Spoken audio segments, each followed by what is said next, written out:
Walter Hayes had spent 42 years building a life he thought his family would always respect.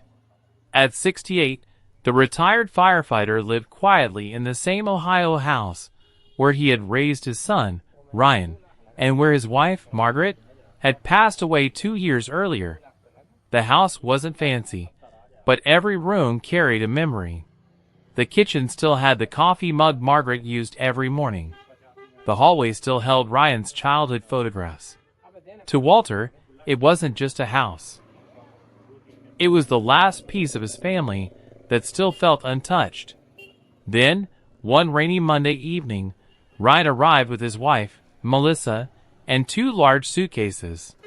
"Dad, we're here to help," Ryan said with a smile. "You shouldn't be living alone anymore." Walter welcomed them without hesitation. He thought his son had finally come home. For the next few weeks, Ryan acted like the caring son Walter had always hoped he would become. He cooked dinner, organized Walter's medications, and even told neighbors, "I'm just taking care of my father." But slowly, little things began to change. Ryan started asking questions about the house. "Dad, where are the property papers? Do you still have the original deed? What about your bank accounts?" Walter thought nothing of it. He trusted his son. Then one morning, Walter came downstairs and found several boxes packed beside the front door. His favorite chair was gone. Family photographs had been removed from the walls. He looked at Ryan in confusion. "What's going on?" Ryan didn't answer immediately. Instead, he placed a folder on the kitchen table. "Dad, you need to leave today." Walter stared at him. "Leave? Where am I supposed to go?" Melissa folded her arms. "We've arranged a place for you at a senior community. It's better for everyone." Walter slowly opened the folder. His hands began to shake. Inside was a legal document transferring ownership of the house to Ryan. At the bottom was a signature that looked like Walter's. "I never signed this," he whispered. Ryan sighed.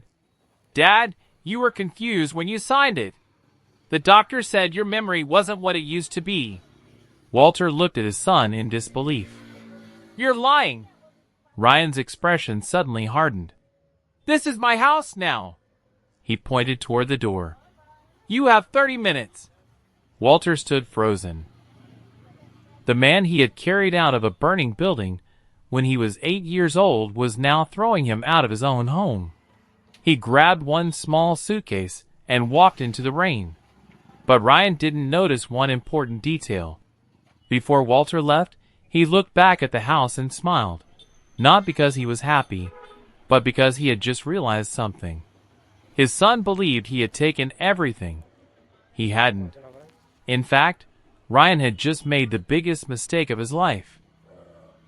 Because hidden inside a safety deposit box was a document Walter had never told his family about. And that document could change everything. The rain followed Walter Hayes all the way to the bus stop. He stood beneath a broken shelter with one suitcase at his feet, watching the house he had lived in for 40 years disappear behind the sheets of rain. For the first time in his life, he felt like a stranger in his own neighborhood. But Walter wasn't crying. He was thinking about the folder Ryan had placed on the table.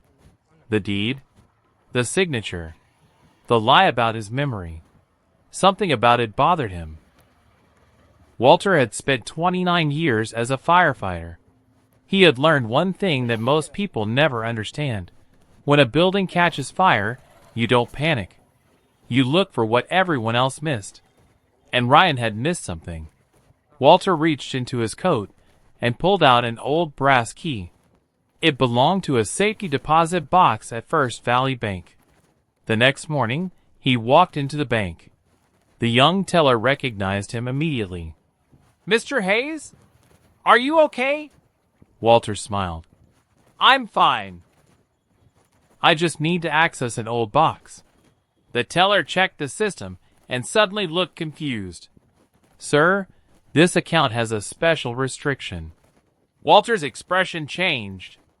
What kind of restriction? Only you can authorize access. And there's a note here from 27 years ago. She paused.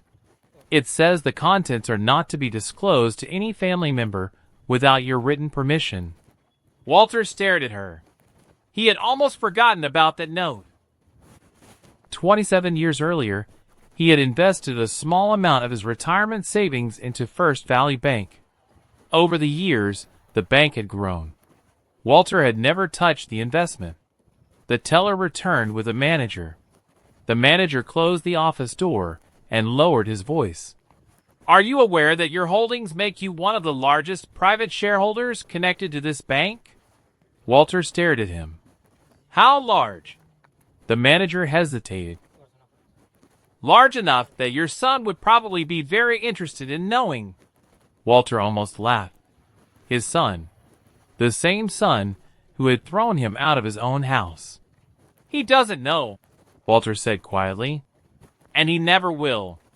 The manager placed another document on the desk. It was a list of recent loan applications. At the top was Ryan Hayes. Walter's eyes narrowed.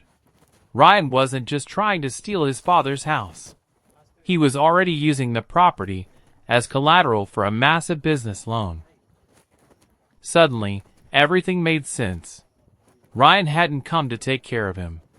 He had come because he needed Walter's house. And if Walter had signed the property away, Ryan could borrow against it and disappear with the money. Walter slowly leaned back in his chair. Then he asked the manager one question. Has my son received approval? The manager shook his head. Not yet. Walter smiled for the first time that morning. Good. He stood, picked up his coat, and looked at the loan application one more time. Then he quietly added, Don't tell him who stopped it. The manager looked confused. What do you want us to do? Walter's eyes hardened. For the next 3 days, Walter said nothing. He didn't call Ryan, didn't demand his house back, and didn't tell anyone what he had discovered. Instead, he checked into a quiet motel and made one phone call to Daniel Brooks, a former prosecutor who now handled financial fraud cases. Daniel listened as Walter explained how his son had forced him out and used a suspicious deed to claim the house. Do you want the property back? Daniel asked. Walter looked through the motel window. Yes. But not yet. Daniel frowned. Then what do you want? Walter answered, I want to know exactly how they did it. The next morning, Daniel obtained a copy of the transfer documents. At first, everything looked legitimate. Then he noticed the notarization date. Walter had supposedly signed the deed on a Tuesday morning, but hospital records showed Walter had been at a medical clinic several miles away at the exact same time. You couldn't have signed this, Daniel said. Walter shook his head. I didn't. They contacted the notary listed on the document. The man became nervous and finally admitted the paperwork had arrived already signed. Who brought it? Daniel asked. After a long silence, the notary gave them a name, Melissa Hayes. Walter closed his eyes. His own daughter-in-law had helped steal his home. Daniel kept digging. He discovered that Melissa had accessed Walter's old medical information and had apparently used his health records to make him look mentally incapable of managing his property. Then they found emails between Ryan and Melissa. One message said, Once Dad signs the house over, the bank will approve the loan. Then we're done. Walter stared at the screen. They hadn't moved in to help him. They had planned everything months earlier. Daniel leaned back. We can take this to court, recover the house, and pursue fraud charges. Walter remained silent. What do you want to do? Daniel asked. Walter finally looked up. Nothing. Daniel was stunned. Nothing?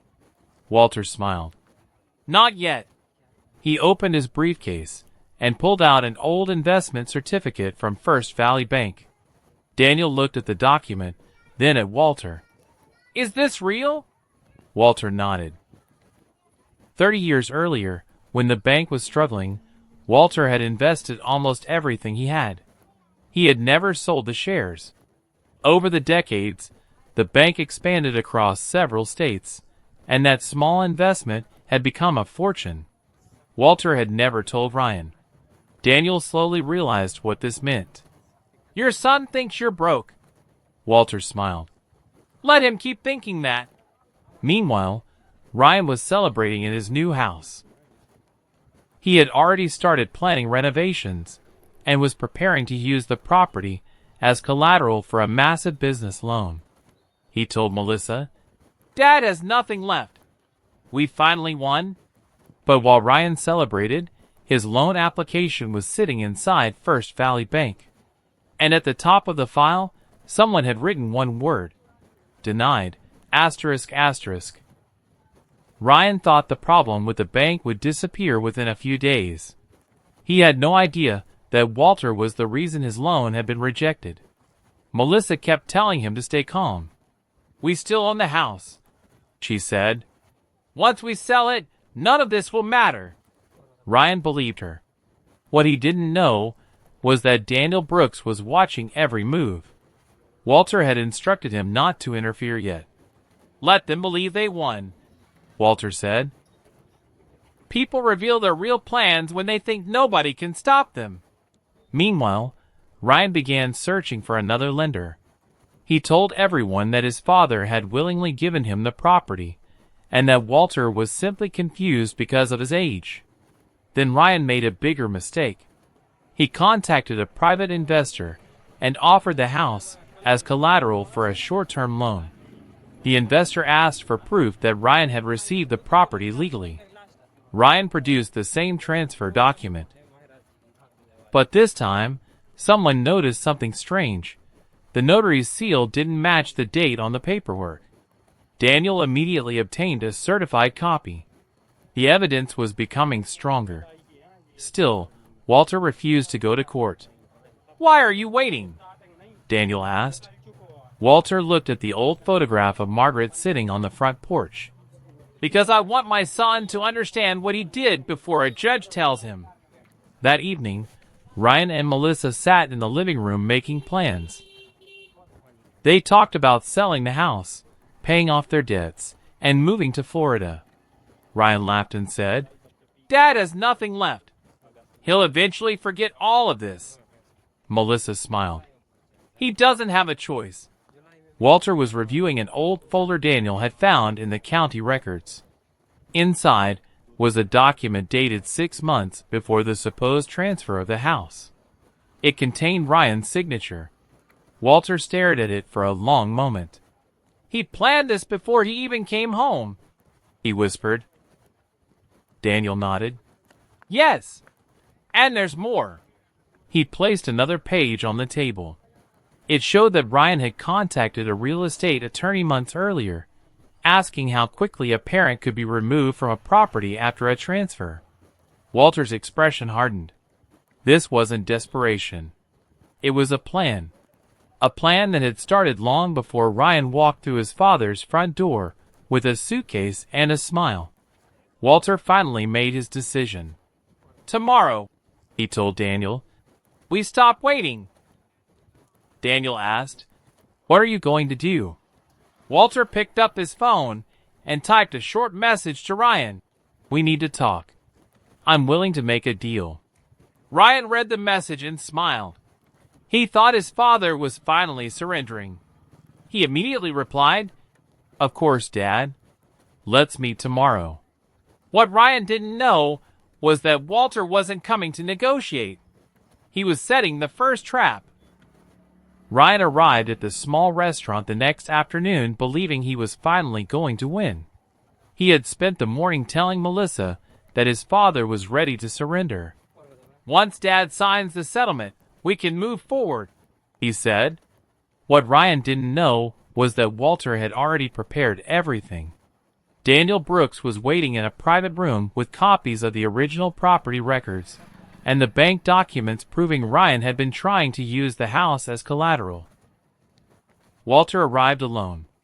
He looked tired, but calm. Ryan stood and smiled. Dad, I'm glad you finally came to your senses. Walter sat across from him. I didn't come here to fight with you. Ryan relaxed. Then let's make this easy. You can have enough money for a small apartment, and I'll keep the house. Walter looked at him carefully. Ryan slid a folder across the table. Inside was a new agreement transferring any remaining claim Walter had on the property to Ryan. Walter read every page and asked, What happens if I refuse? Ryan's smile disappeared. Dad, don't make this harder than it has to be. Walter looked into his son's eyes. Is that a threat? Ryan leaned closer. It's reality. Daniel, sitting nearby, heard every word. Walter then asked one question. When did you first decide you wanted this house? Ryan hesitated. Months ago. Before you moved in? Yes. Walter's expression changed. Why? Ryan suddenly became angry. Because you always treated me like I wasn't good enough. You had this house, your investments, your savings, and you never gave me anything. Walter stared at him. I gave you everything I could. Ryan slammed his hand on the table. You gave me scraps and expected me to be grateful. His anger made him careless. He admitted that he and Melissa had discussed the property months earlier. He admitted they had contacted a lawyer before moving in. Then he revealed that Melissa had helped arrange the questionable paperwork. Walter quietly closed the folder. Thank you, he said. Ryan looked confused. For what? Walter stood. For telling me the truth. Ryan's face changed. What does that mean? Walter turned toward the door. It means you just gave me everything I needed. Ryan suddenly realized he had said too much. Dad, wait. But Walter walked away. In the hallway, Daniel joined him. We have enough, Daniel whispered. Walter nodded. Now we need Melissa. That evening, Walter received an unexpected phone call. It was Melissa. Her voice was trembling. Mr. Hayes, I need to talk to you alone. Walter frowned. Why? She lowered her voice. Because Ryan hasn't told you the whole truth. Walter went silent. Melissa continued.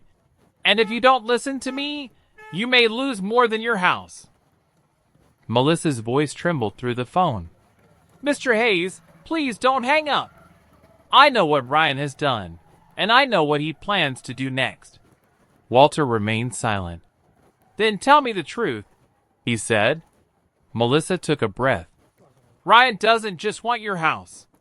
He wants your investments, retirement accounts, insurance money, everything. He's been planning this for months. Hearing it confirmed everything. Why are you telling me now? Melissa hesitated. Because I realized I'm next.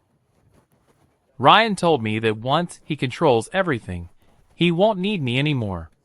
Walter felt a deep sadness. Send me everything you have, Walter said. And don't tell Ryan we spoke.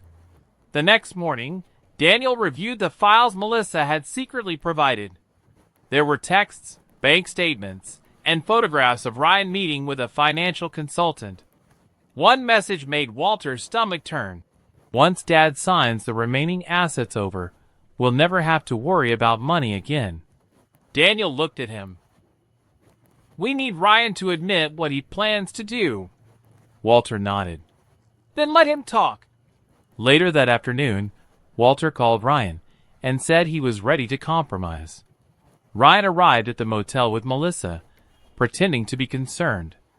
Dad, I don't want us fighting anymore. Neither do I, Walter replied. Ryan placed a folder on the table. If you transfer your remaining financial assets to me, I'll give you part of the house value. Walter stared at him. You want everything? Ryan lowered his voice. I'm trying to protect the family. Walter almost laughed. By taking everything from your father? Ryan became impatient. Dad, you're getting older. What are you going to do with all that money anyway? Walter looked at him for several seconds. Then he picked up a pen. Fine. Daniel looked at him, but Walter gave him a subtle signal. Ryan's face lit up. You're serious? Yes. I'll sign the agreement. Ryan believed he had finally won. Walter signed the first page and pushed it toward him. Now you sign. Ryan eagerly picked up the pen. After this, everything belongs to me? Everything you think you wanted, Walter answered.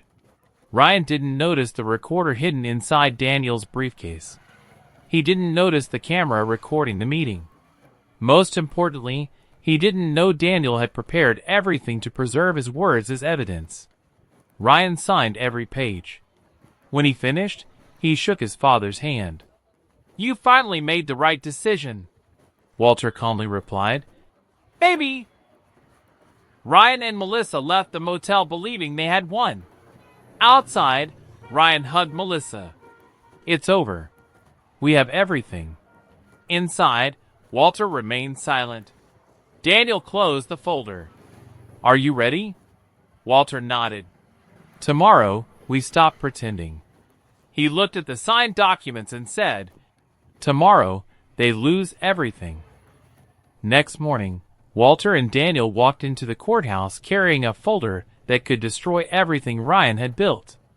Ryan was there with Melissa and his attorney. He looked confident. Dad, you didn't have to take this far, he said. Walter said nothing. When the judge entered, the hearing began. Ryan's attorney presented the property transfer document first. Your Honor, Mr. Hayes voluntarily transferred ownership of the residence to his son. Ryan looked at Walter with a faint smile. Then Daniel stood. We dispute the validity of this transfer.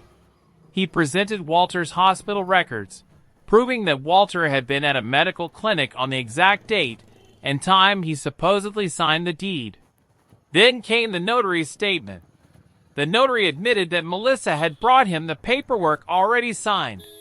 Ryan turned toward his wife. What did you tell them? Melissa said nothing. Daniel continued. He presented emails between Ryan and Melissa discussing Walter's property months before they moved into the house. One message revealed their plan to control the home, use it as collateral, and eventually take Walter's remaining assets. Ryan's attorney objected, but the judge allowed the evidence. Ryan's confidence began to disappear. Then Daniel played the recording from the motel meeting. Ryan's own voice echoed through the courtroom.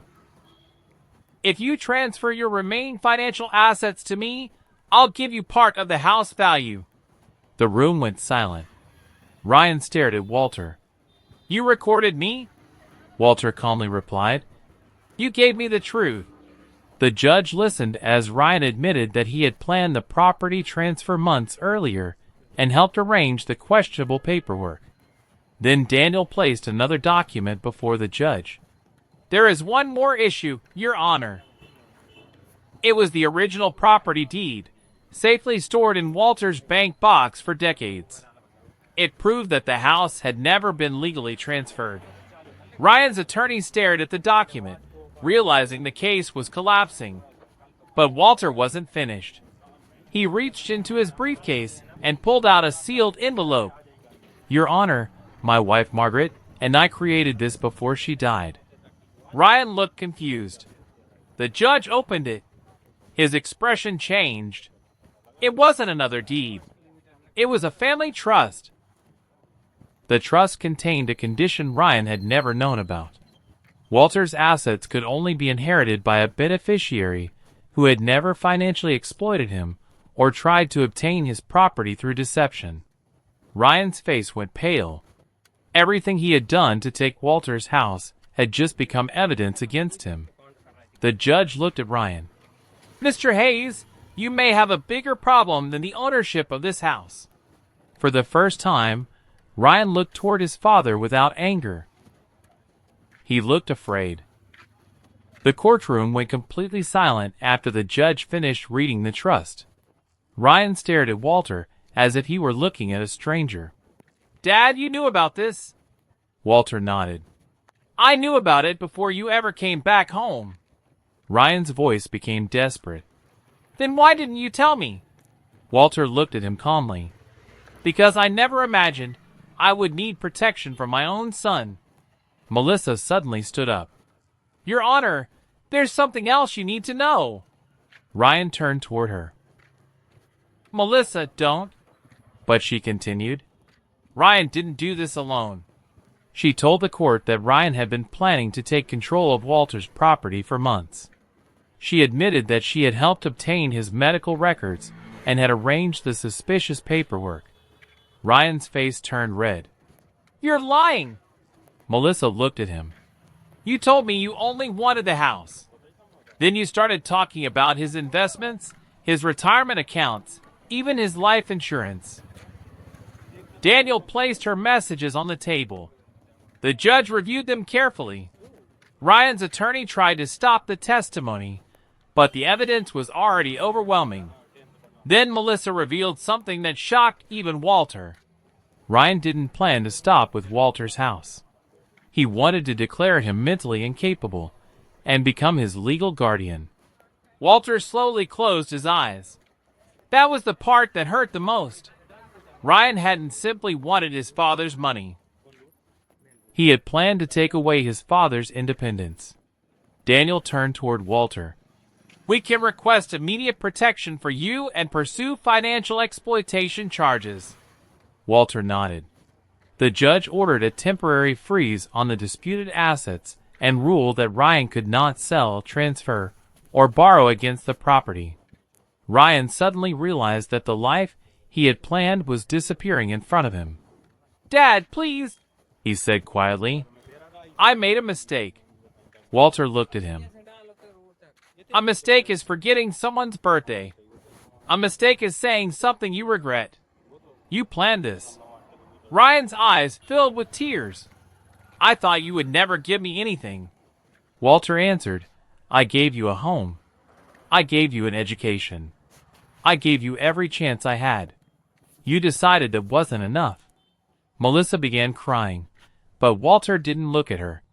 The judge finally announced that the property transfer was invalid and that the matter would proceed for further investigation. Ryan lowered his head. He had entered the courtroom believing he owned everything. He was leaving without knowing what he would have left. Outside the courthouse, Daniel asked Walter, Are you satisfied? Walter looked back at the building. Not yet. Daniel frowned. What more do you want? Walter reached into his coat and pulled out a small envelope. I want Ryan to understand that this was never about the house. Inside the envelope was a document Margaret had written shortly before her death. It contained one final instruction about the family trust, an instruction Walter had never shown anyone. Ryan sat in his car after the hearing, staring at the steering wheel. Melissa had turned against him, the transfer was invalid, and the trust was being investigated. That evening, he went to the motel where Walter was staying. When Walter opened the door, Ryan stood there with tears in his eyes. Dad, give me one chance to explain. Walter stepped aside. Ryan sat down. I was angry. After Mom died, I felt like you had everything and I had nothing. Walter listened.